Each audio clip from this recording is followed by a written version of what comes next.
ceiling, lampas po ng 4 meters. Sinunod na metro.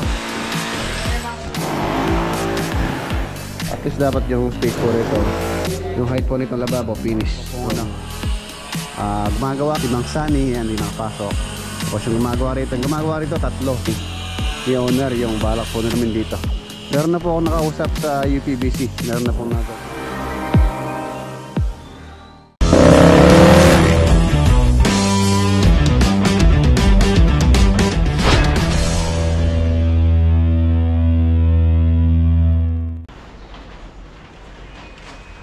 Good morning.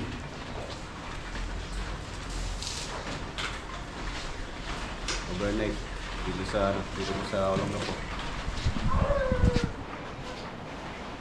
Time check 6:30. Wala pa rin tigil ang ulan. Walang tigil ang ulan. Buti may bubong. Buti may bubong.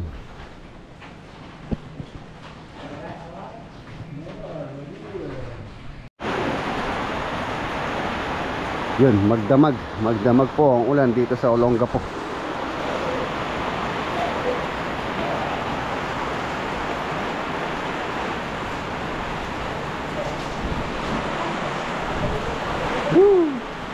Lakas oh. Punta po kami ng palengke. Bili tayo ng ulam. Wala yung palengke rito, Bet? Laot. Yung SM, no? SM Olongapo.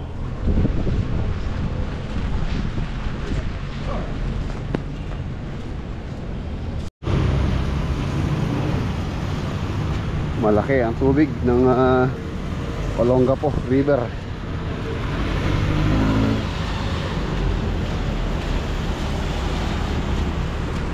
Ayun na po yung ulo ng Apo.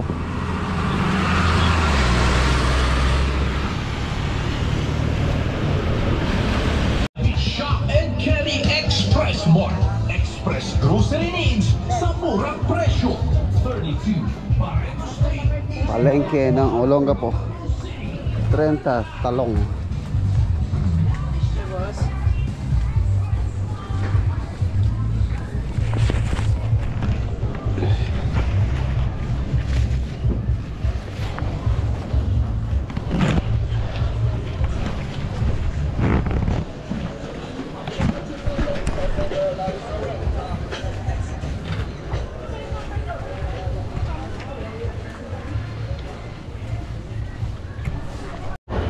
Sabaw tayo ng sinigang na baboy.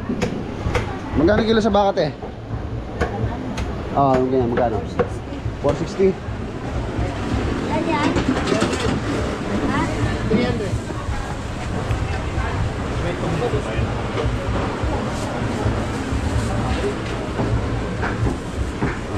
Ayan, pang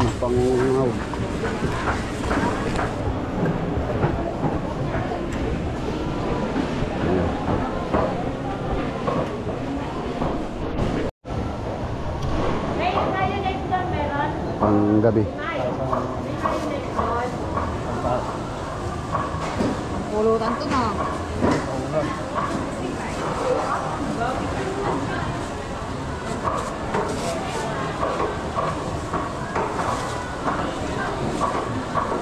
Magkano yan, sir?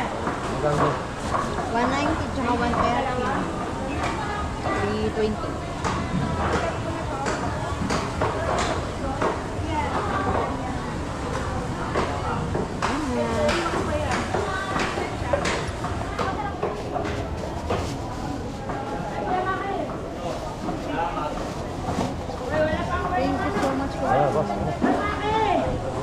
Gulay.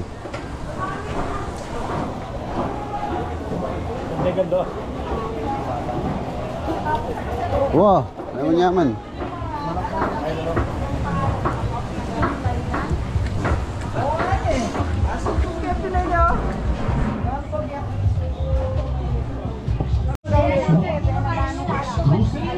Sa murang presyo.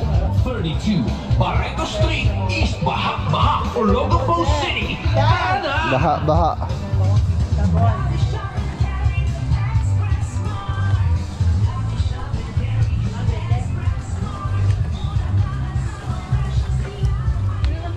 Pechay. Pechay boss okay. Ako. Kangkong. Ilan? Siyam gana yung chali mga ini. 20. Siya 20. Ano? Ito lang. May itong mo. Alasang palok. Kaya tao Swiss ng palok yan yung longga po eh.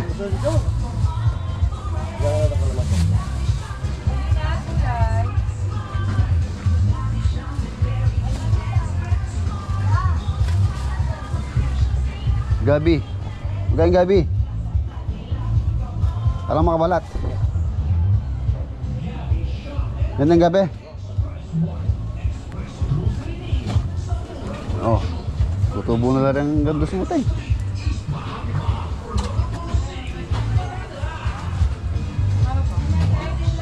Yung medyo na dumati.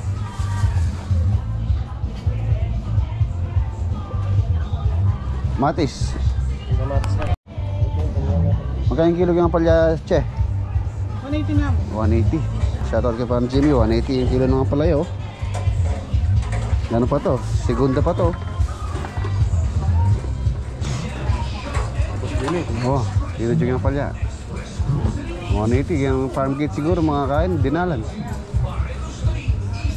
to ito. Kaya nga farm gate. Ini Diyos.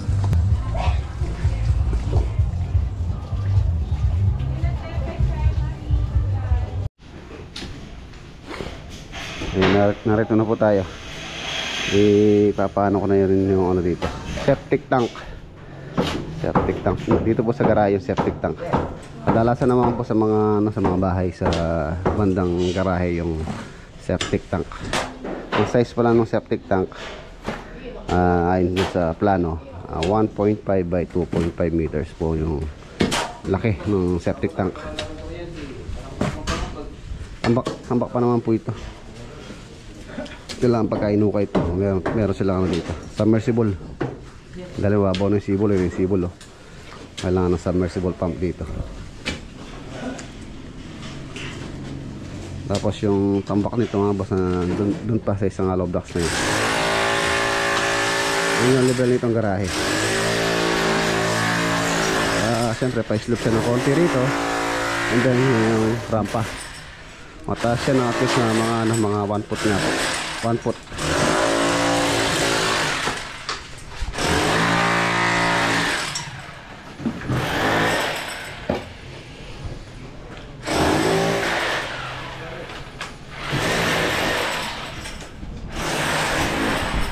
Imports. Trailing. Pagka napatag na to, pwede na silang plastering dito pagka napatag na to. Flooringan na. Tapos yung kanyang bubong. And then yung bintana rin, meron siyang canopy.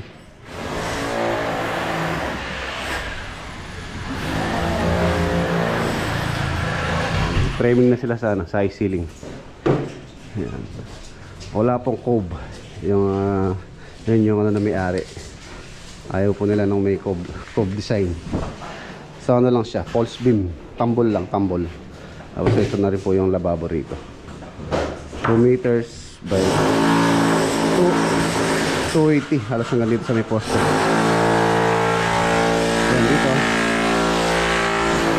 Pwede po yung dining dito. Island.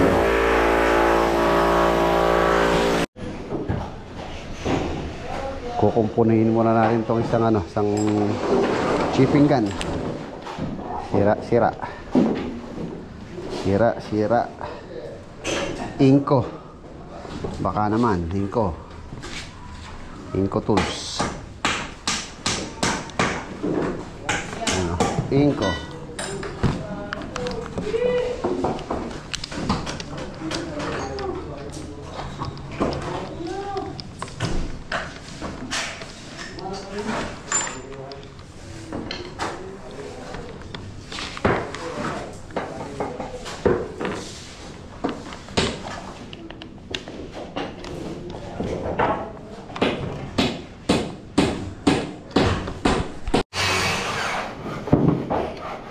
Okay, testing.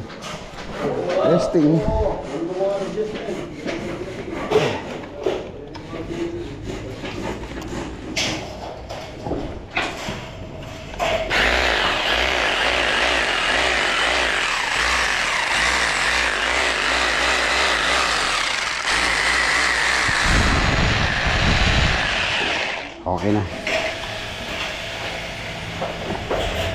Okay na.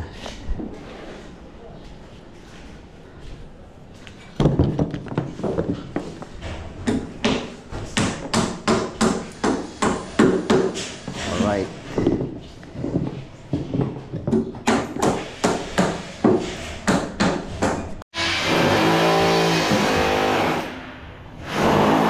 Ito na po yun, lababo. So, for example, ito ay lang.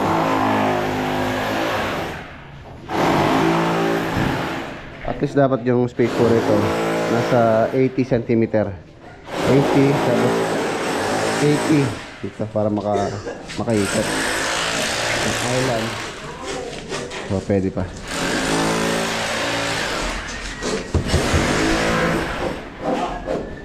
$90 cm po yung gustong height ni owner.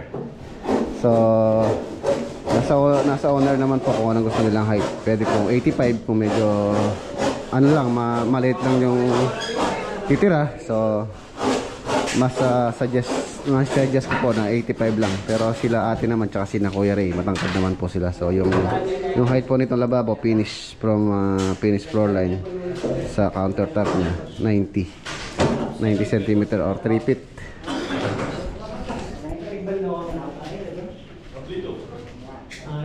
Ano okay? Kaya may madwas. Alangasan.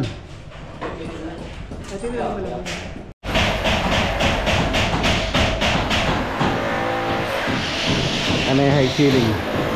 Halos sa yung height po niya from floor to ceiling, lampas po ng 4 meters. Kinuha po kasi namin yung pinaka-maximum, yung pinakasagad. So high ceiling mga boss, kadalasan po yung height ng mga high ceiling tulad dito 4 meters, 4 na metro. Ayun, taas. High ceiling talaga. Yan yung mga pintuan, 2.4 po yan. Kung 210 lang yan or 7 feet, masagwa po siyang tingnan. Saka yung main door, yan, napakataas. Pantay-pantay po yung header niya. Saka yun doon 8 feet ang height ng header. May alas 12 na, kain tayo. Man. Kain tayo. Konti na lang, mga kompleto na po yung tambak nitong porch.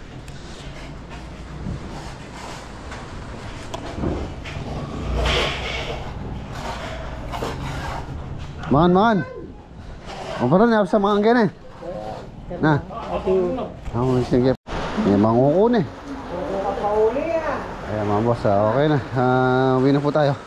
Tan pa tayo ng lubaw. Lubaw. Hindi na tumigil yung ulan.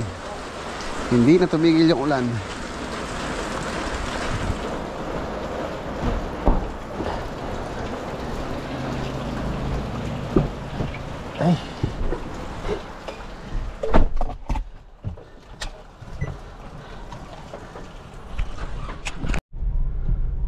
Ayan na mga boss, nandito na po tayo sa Lubao project. Ayan na.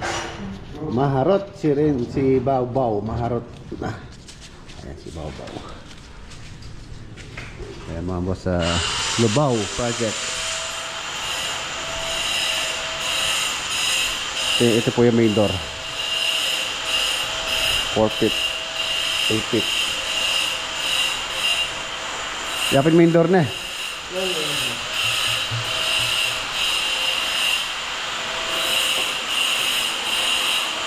Tapos ito na rin yung railing. Ayan, ano lang po siya, GI or galvanized 2x3 and then 2x2 ano po niya, materials. And then dito mga basang gusto ni owner, patayo na 1x1. Yun po yung gusto nila. Tapos doon, dito sa area na to, tempered glass, painted po ito ng black. Dito tempered glass po to. Ayan siya.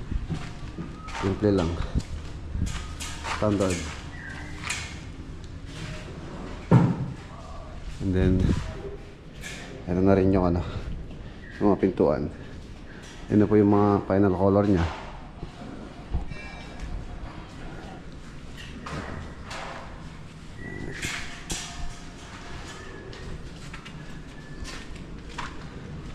Ay, bibilang ko pala yung clip. Ilan lang ang clip na check? Glass clip para makabili na ako pag uwi ko. Ito na San Fernando. 18 pieces. 20. And 20 pirasong glass clip po. No. Nadaan ako mamaya sa bilihan pa uwi para makabili na rin ng glass clip. Po yung yun po yung yan stainless po yun. Glass clip. Pero meron din naman palang yun. Hindi palang black kanita na. Oh, tingnan tayo ang black kasi gusto ni owner dito black po yan. Yan ang kulay black. Pero stainless po yan. May color lang siyang black. Or pwede rin namang stainless na rin. Tapos pipintura naman ng black. Ito nakapersa rin to.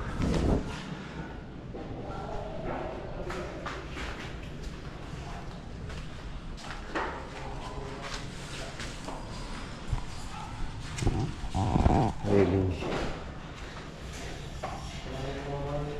Yan, makapagbalik ko dito. Dalhin ko na rin po yung dito. Yung wood planks para na rin nila.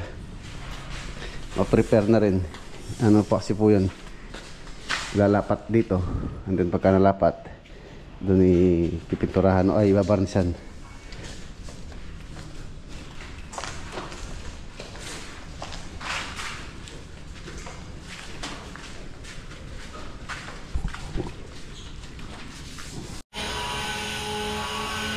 Ayan, dito po sa exterior wala pa pong gumagawa ngayon dahil nga sa walang tigil na ulan.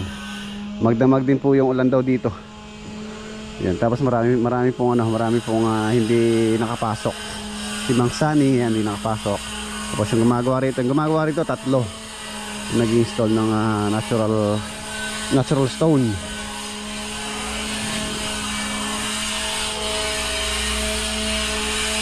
And then yung pintura, ordering ko na po yung pintura dito. Ang pinturang gagamitin pala namin dito mga boss dito sa sa labas, elastomeric paint na Davis paint. Yan, Davis paint ang lagi naman natin ginagamit sa sa ating mga proyekto. Ayan primer pa lang po yan, white. Ang ganda na Then pag-uusapan na rin namin ni owner yung balak po nila dito sa perimeter fence ang bakod.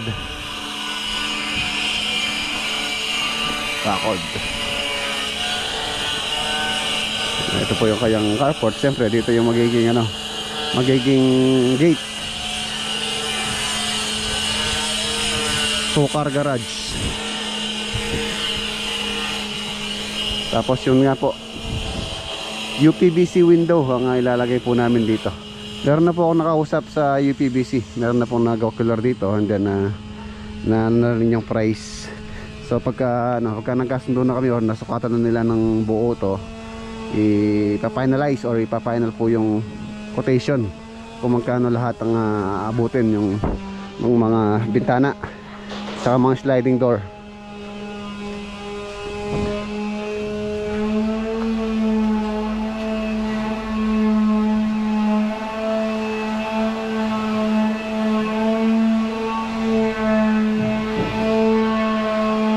Halos na po yung ulan. Dalawang linggo na yata. Simula nung isang linggo, palagi na yung ulan. Hanggang ngayon.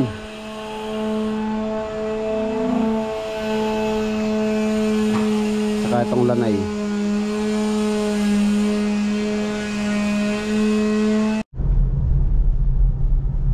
Ayan na mga boss, pauwi na po tayo. So yung palang nagtatrabaho sa farm tsaka sa San Fernando, hindi po sila nakagawa. Yun po kasing ginagawa nila doon, isa talagang open. So yun, uwi na tayo.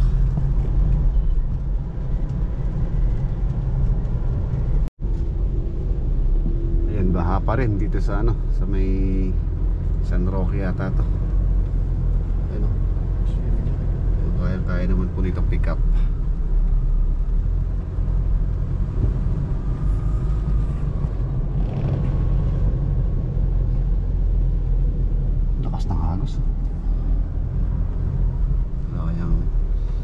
natin kung meron pang ano doon. Meron pang nanguhuli ng isda.